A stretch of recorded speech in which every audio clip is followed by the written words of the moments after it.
हर दिन थोड़ा बेहतर बनो, जीत अपने आप करीब आ जाएगी। Hello everyone, Radhe Radhe. Welcome back to my channel. आज का वीडियो है मेरे realistic study routine. No fake, no over acting, just real मेहनत। अगर आप भी फोकस नहीं कर पा रहे हो या आपका मोटिवेशन लो है तो ये वीडियो लास्ट तक ज़रूर देखना। तो मैं अभी स्टार्ट कर रही हूँ अपना स्टडी सेशन। सबसे पहले मैं अपनी बुक ओपन करती हूँ और इम्पॉर्टेंट पॉइंट पर फोकस करती हूँ।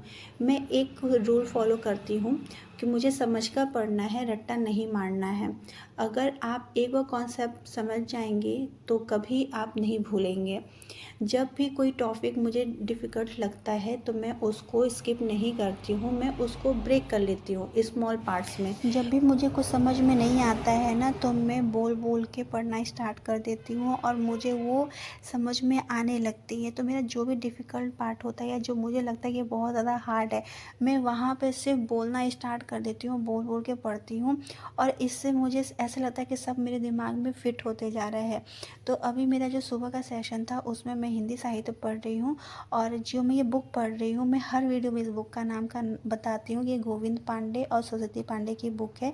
मैं हिंदी साहित्य के लिए सिर्फ यही बुक पढ़ती हूँ क्योंकि ये एक वन लाइनर है। आपको इसमें सिर्फ पढ़ना है, आपको दिमाग लगाना ही नहीं है। अगर आप इस एक एक पेज को अच्छे से पढ़ लेंगे तो आपका सिलेक्शन होने से कोई नहीं रोक सकता है। अभी मैं इसको पहली बार पढ़ रही हूँ और अभी मैं जो भी पढ़ रही हूँ वो गद्य विधाएँ से मैंने शुरू किया है, आधुनिक काल से। तो ये आज जो मैंने पढ़ा था उसमें आत्मकथा था, डायरी था, यात्रा था और संस्मरण और रेखा चित्रण, इतना मैंने पढ़ा था। और ये छोटे छोटे टॉपिक्स हैं पर इम्पॉर्टेंट टॉपिक्स हैं, यहाँ से क्वेश्चंस एग्ज़ाम में आते हैं और मैं यहाँ पे ना पूरे फोकस के साथ पढ़ रही हूँ। क्योंकि आप जब घर पे पढ़ाई करते हो और लाइब्रेरी में जब आके पढ़ाई करते हो उसमें बहुत ज़्यादा डिफरेंस होता है। घर पे आप वो फोकस के साथ पढ़ाई कर ही नहीं पाते, कोई ना कोई डिस्टर्ब कर ही देता है या फिर ऐसी कुछ चीज़ें हो जाती हैं कि आपका मन हट ही जाता है। आप कभी मोबाइल चलाने लगते हो या फिर कोई गेस्ट आ जाता है, वो आपको देखना पड़ता है। पर जब आप एक बार लाइब्रेरी आओगे ना, वहाँ का इन्वायरमेंट इतना अच्छा होता है कि आपका फोकस जो है वो ऑटोमेटिक हो जाता है। जब आसपास के लोग आपके अगल बगल सिर्फ पढ़ते रहते हैं, उनको देख के मोटिवेशन आता है, आपका जो फोकस है वो बढ़ जाता है। और लाइब्रेरी में इतनी शांति होती है कि आपको इतना डिस्टरबेंस कोई कर ही नहीं सकता है। तो लाइब्रेरी आने का तो ये फ़ायदा है कि यहाँ पे जो भी पढ़ाई होती है बहुत अच्छी होती है। तो मैं तो यहाँ पे कम से कम अभी 15-20 दिन हो गए आए हुए और मेरा भी हिंदी साहित्य का अभी तक रैंडम मतलब एक एक नज़र में अभी मैंने गद्य विधाएँ से स्टार्ट किया है और अभी मैं यात्रा और संस्मरण यहाँ तक पहुँच गई हूँ। अभी लास्ट का मुझे पत्रकारिता और काव्यशास्त्र ये सब पढ़ना है और व्याकरण भी मैं इसके बाद साहित्य पढ़ने के बाद मैं 2 घंटे व्याकरण को देती हूँ।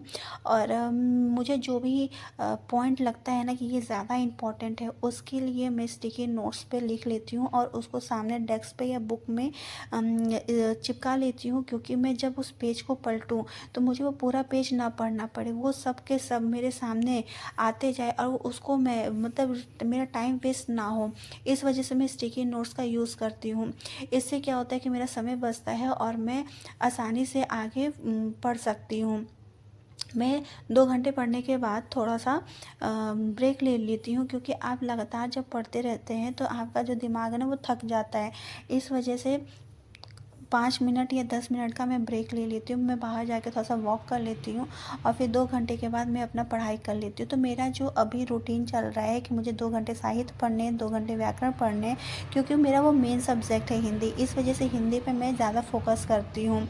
मैं बताऊँ, मैं कोई परफेक्ट स्टूडेंट नहीं हूँ और पर सबके अंदर ना कुछ कुछ डिफरेंसेस होते हैं। मुझे पता है कि मैं परफेक्ट नहीं हूँ, मैं टॉपर भी नहीं हूँ, मैं एवरेज स्टूडेंट हूँ।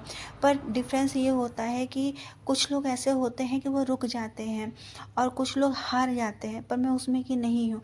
मैं रुक सकती हूँ पर मैं हार नहीं सकती हूँ। मैं हमेशा थोड़ा ही थोड़ा, मैं 1 ही घंटे या 2 घंटे ही पढ़ती हूँ, मैं पढ़ती पर ज़रूर हूँ। क्योंकि कंसिस्टेंसी ही सक्सेस की होती है, मैंने सुना है। अगर आप थोड़ा थोड़ा ही पढ़ेंगे तो आपको सफलता एक दिन ज़रूर मिलेगी। मैं कभी हार नहीं सकती हूँ, और ये मैं सिर्फ़ अपने लिए नहीं कर रही हूँ, क्योंकि मैं मेरी बेटी का जो फ्यूचर है ना, वो मुझे बहुत अच्छा करना है। अगर मैं कभी हारना भी चाहूँ ना, तो मैं कभी हार नहीं सकती, क्योंकि पहले अपने लिए मैं सोचती थी, पर अब मुझे अपनी बेटी के लिए कुछ करना है, क्योंकि मैं जब तक कुछ नहीं करूँगी, मैं एफ़र्ट नहीं डालूँगी, तो मैं अपनी बेटी का फ्यूचर कैसे सिक्योर कर सकती हूँ।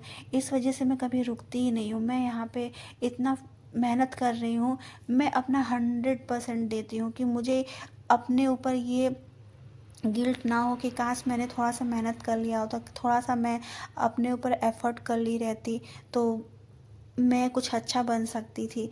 तो दोस्तों, ये था मेरा, आप देख सकते हो कि मैं कितना मेहनत कर रही हूँ, और मेरे जैसे बहुत सारे लोग होंगे जो मेहनत किए जा रहे हैं।